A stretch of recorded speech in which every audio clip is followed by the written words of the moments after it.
Hi, welcome to What's the Word? I'm your host, Jaime McFaden, and I'm so excited to have you here. This podcast is about all things wellness. Each week, we will focus on a word of the day, and I interview some of the most inspirational people I know and share that inspiration with you. Join me, let's learn together on What's the Word. This is the place where I belong.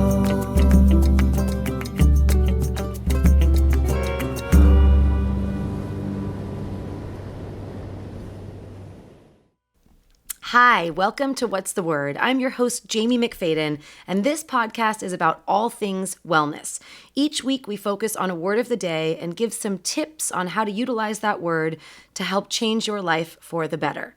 To kick it off today, our word is intimacy, which by definition is a close, familiar, and usually affectionate or loving personal relationship with another person or group.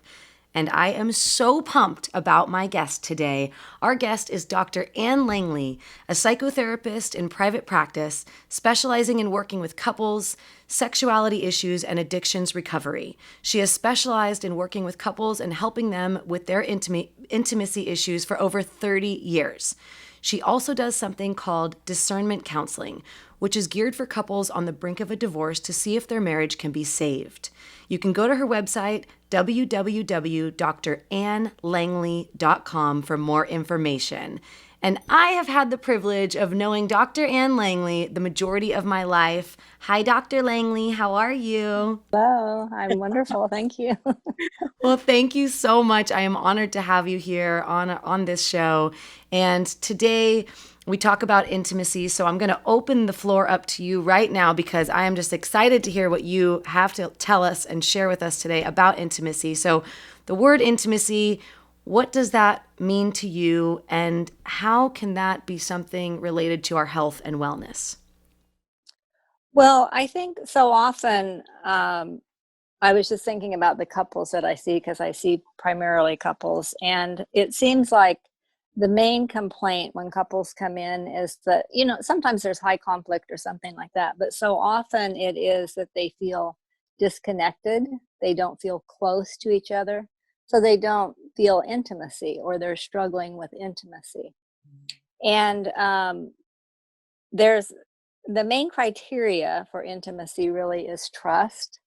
So that's often one of the main issues that couples are struggling with.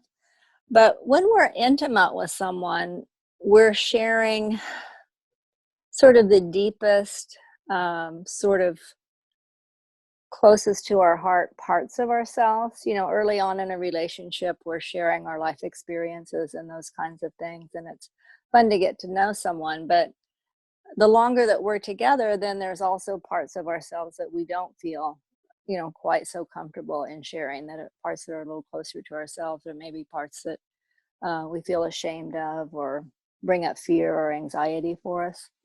And if we don't have trust, people just aren't going to share those parts of themselves with each other.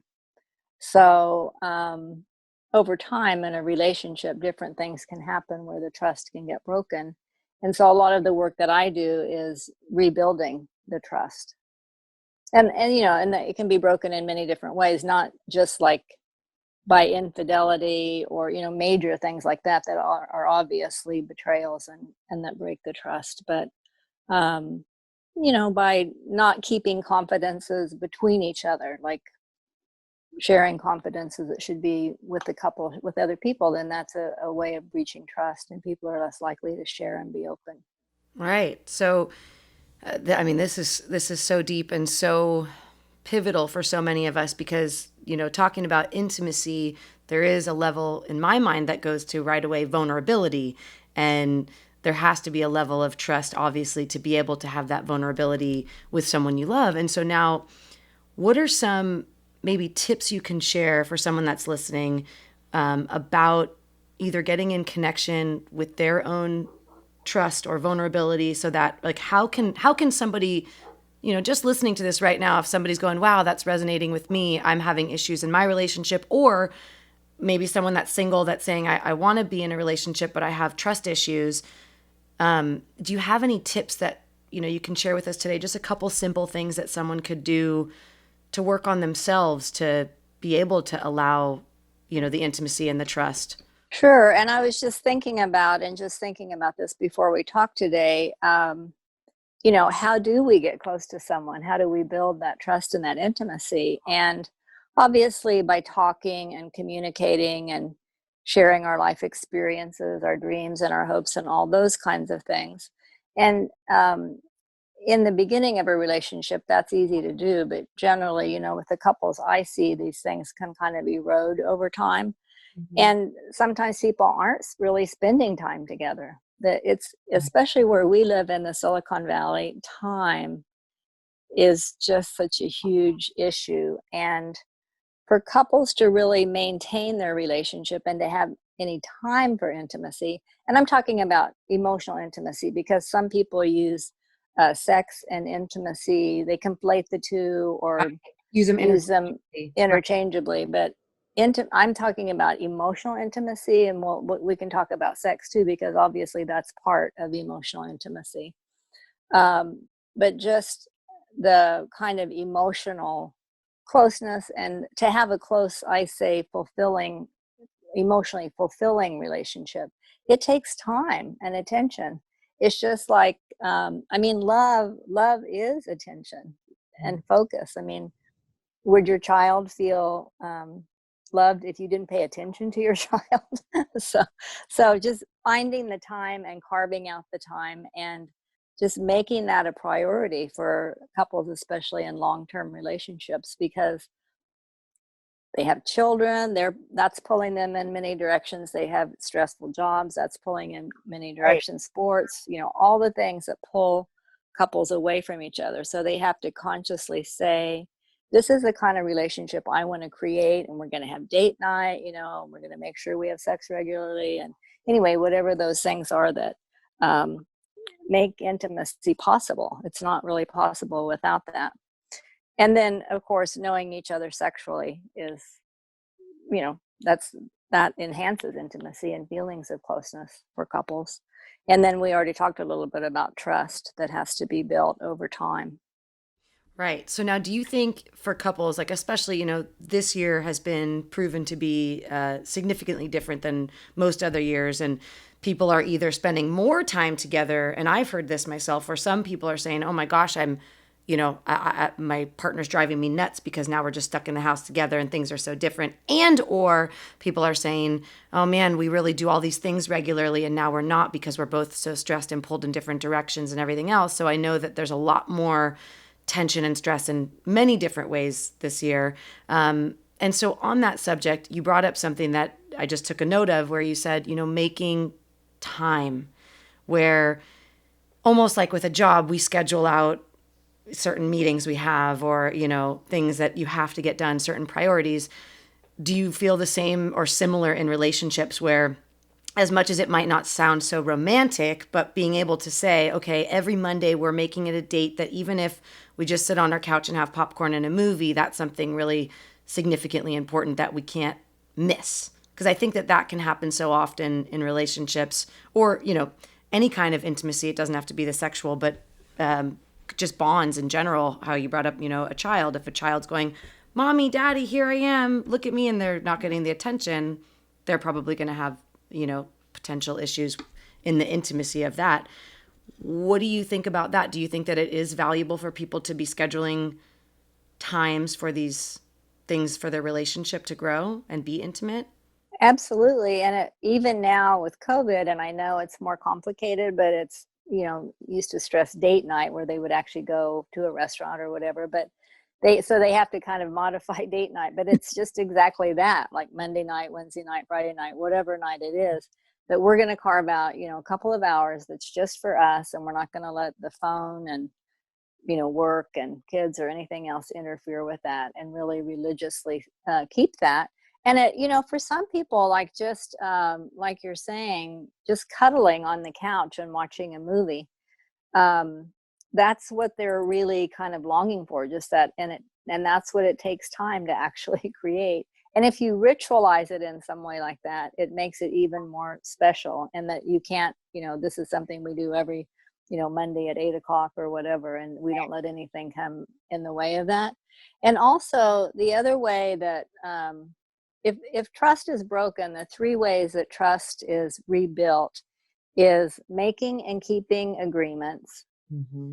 uh, personal transparency, total honesty and personal transparency with what's going on with you, and then also having pleasurable experiences together. Right. So for a couple to go away for the weekend and to share that, it's a very bonding, it's a pleasurable experience, or a date night is a pleasurable experience, or a family outing, going for a hike on the weekend with the family, and getting lunch or something afterwards. That's a family. It's a bonding, pleasurable experience. So all of those, each time a couple, if there's been a betrayal or a broken trust, each time they share those pleasurable experiences together, that also rebuilds the trust over time. So it's like putting that money back into an investment that maybe went down, and you can slowly kind of build it up over time. Absolutely.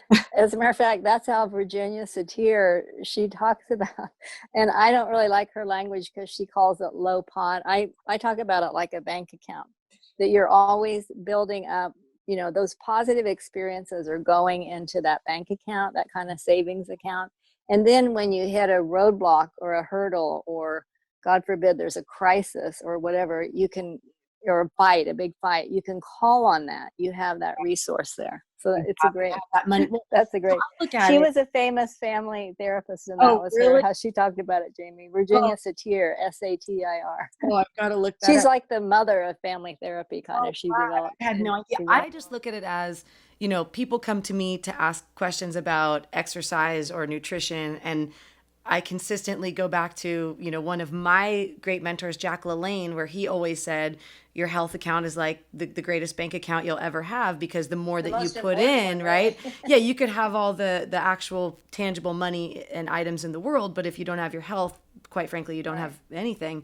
And so I think that, why I wanted to start this podcast was to explain and help, myself and others learn more, to tap into the holistic picture of our life, that it isn't just, diet and exercise, and it's not just, holding on to this one area of life, but really just learning throughout our lifetime, and especially a year like this where we can say, hey, these are things that I can work on for myself. So to wrap this up, Dr. Langley, what would you say is, if someone, right now that's listening says, I'm not even sure where to begin, because I find sometimes people come to me and say, well, I don't really think I have a problem, or, well, I don't really know where to start, right? But at the end of the day, it's almost like I tell people, you've got to do some self-reflection and bring awareness to what you're feeling and why you might not like this or you do like this.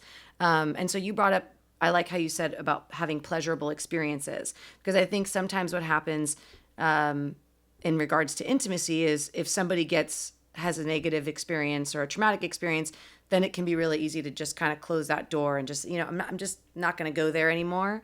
So do you have any tips for that, of someone that, as even an individual wanting to work on themselves or take a look on them into themselves internally, like something that they could be thinking about in regards to intimacy? And how important would you say intimacy is to our well-being? Two-part question, sorry. Yeah, no, that's fine, because I just happen to have a couple of quotes here from, there's a wonderful book called The Art of Intimacy by James Patrick Malone. Okay. And he actually says we change only in connection, only in intimacy. We only actually make personal changes, not the changes that you're helping people with in terms of exercise, but he's talking about change our behavioral patterns or our ability to have intimacy. We can only do that in a reciprocal, intimate relationship, right? But then the other part of your question, what can people do? The only way you can really have intimacy is to know yourself, Right. to know who you are, what you value, what your hopes and dreams are, what you like, and to be able to share that with another person, what's important to you, what your life's all about. Right.